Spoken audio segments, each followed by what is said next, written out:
Hey guys, welcome back to the channel. Kenroy here, and if you're a new subscriber, we would like to say welcome on board.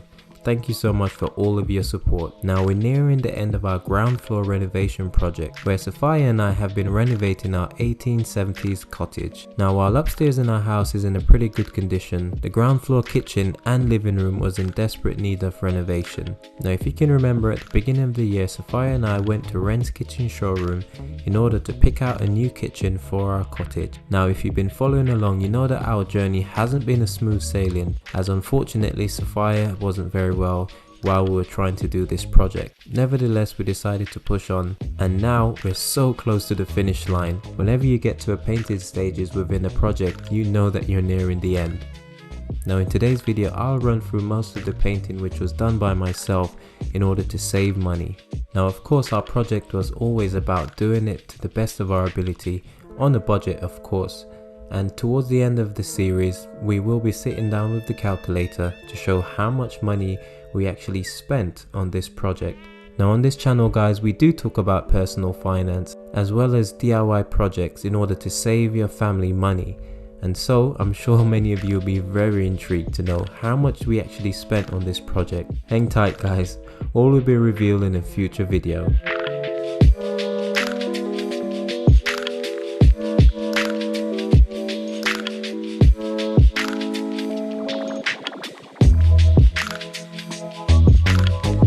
Now it actually costs on average around £420 to paint a medium-sized room here in the UK. Now our living room would definitely be considered as a medium-sized room.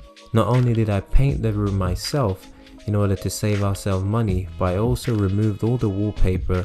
Now it wasn't a small job in removing all of the wallpaper in the living room, filling all the holes, as well as sanding down the walls in order to get it to a good level for us to then paint. All in all, this would have easily set us back over £400 just for the living room.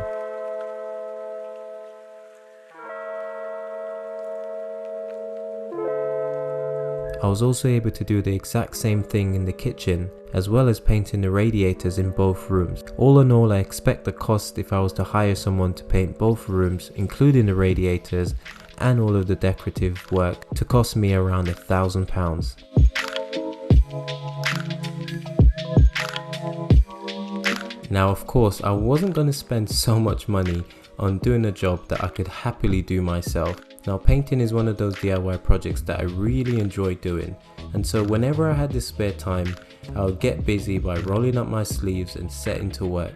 Now here you can see me painting the radiator in the living room. Now I've used the same paint which I used in the kitchen to paint the kitchen radiator, which is the Rust Olson grey paint with a gloss finish. Now I actually quite like the way this paint looks, although initially I wasn't too keen on having gloss, but after using it in the kitchen we really liked the way it looked, and so we decided to stick with this colour. Now the radiator in the living room is huge, and I needed help in order to take it off the wall and of course put it back on. So I could only paint a section of it, and a lot of the bits at the bottom I couldn't quite reach, so I had to wait until it was hung back on the wall before I could finish it up. Now I must say that this radiator is much easier to paint than the one that was in the kitchen, and of course it's a good idea to let it dry and give it at least a second coat to make sure that there's enough coverage on your radiators.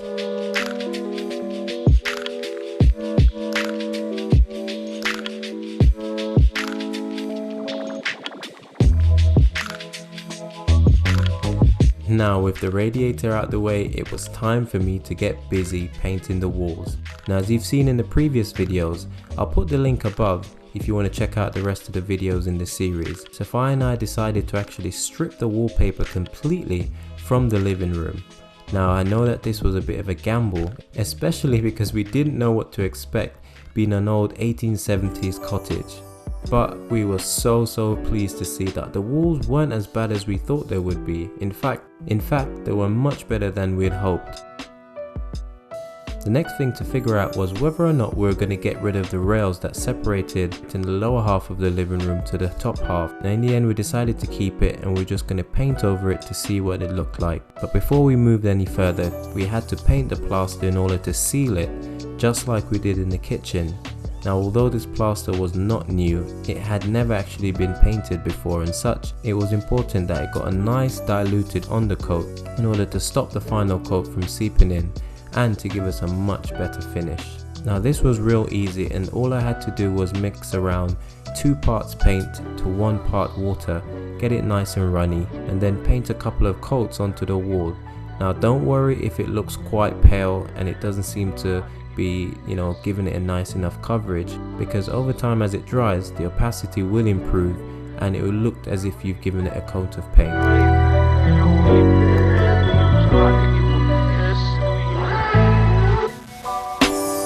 Now the next thing to do was to get my brackets fastened to the wall where the radiators would be rehung.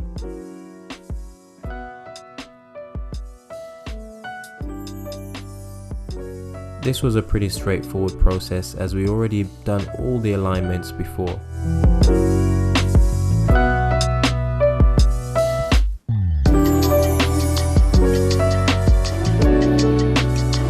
Once that was done guys, the next thing was to add our first coat of our new color for the living room.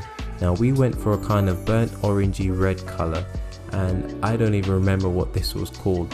Fun fact guys, in order for us to save money, I actually got some samples from this company called Lick, which is a pretty nice quality paint. Once I received those samples, I then took it to my local Homebase store where they were able to color match it. And the absolutely best thing about this is, so while Lick was charging around £50 per tin of paint plus delivery, I was able to go to Homebase where they had a special 3 for 2 on Dulux paint, which obviously is a pretty solid brand.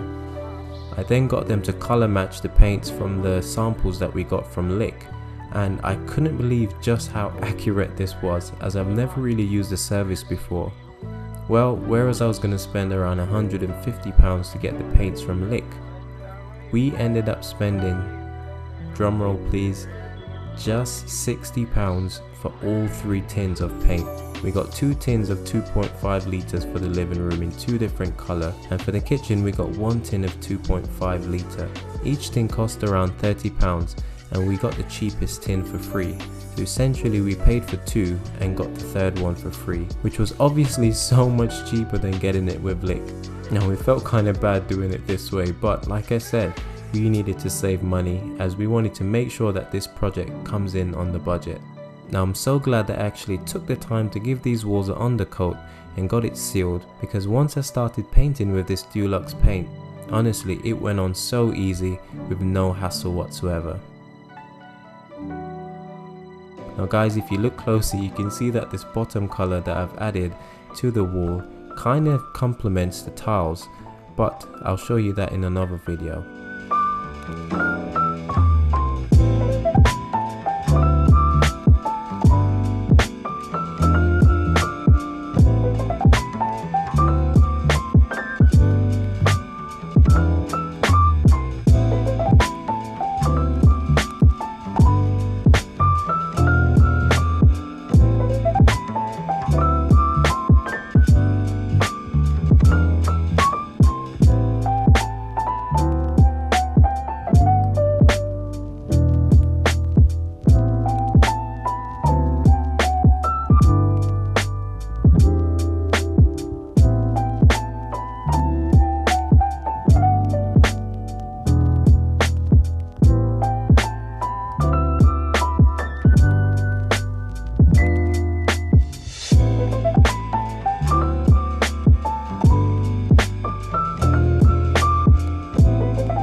So guys, once I was satisfied that the lower half of the wall was painted to a good enough standard, I then got some help to reattach the radiator.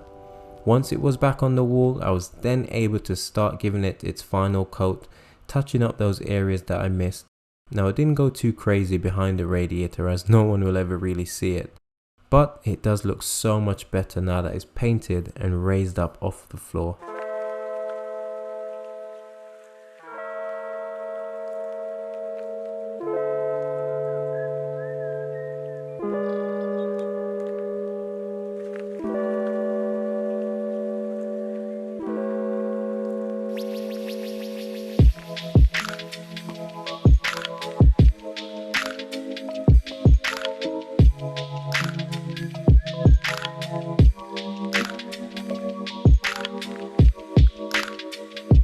Okay, so once the living room was more or less done, all I had to do was focus on the kitchen.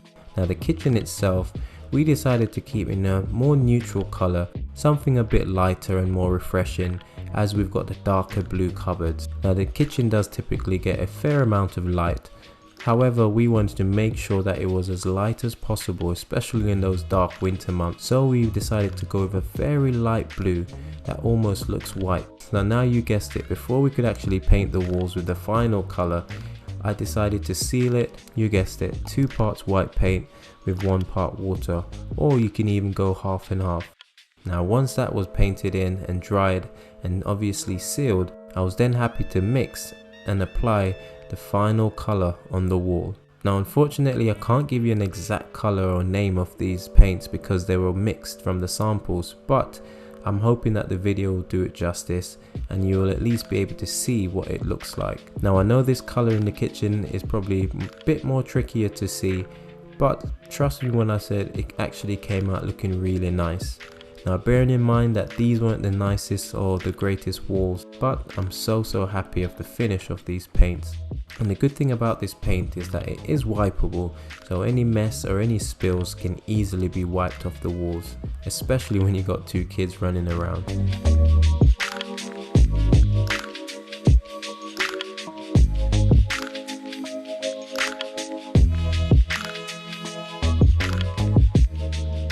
Okay guys, so I'm going to leave it there for this video. Just wanted to show you guys how we've been getting on with painting, and like I said, once you start painting you know that you're close to the end of the project, and I can't wait to show you what it will look like when it's all done. Thank you guys so much for watching, and if you are new to this channel, please go ahead and hit that subscribe button guys. What are you waiting for? We release videos at least once a week. Now if you stumbled upon this video guys and you want to see more, don't forget to go over there and check out my playlist which I've made exclusively to document our 1870s ground floor renovation. So until the next time guys, as always, this is Kenroy saying I'll see you when you see me. Take care.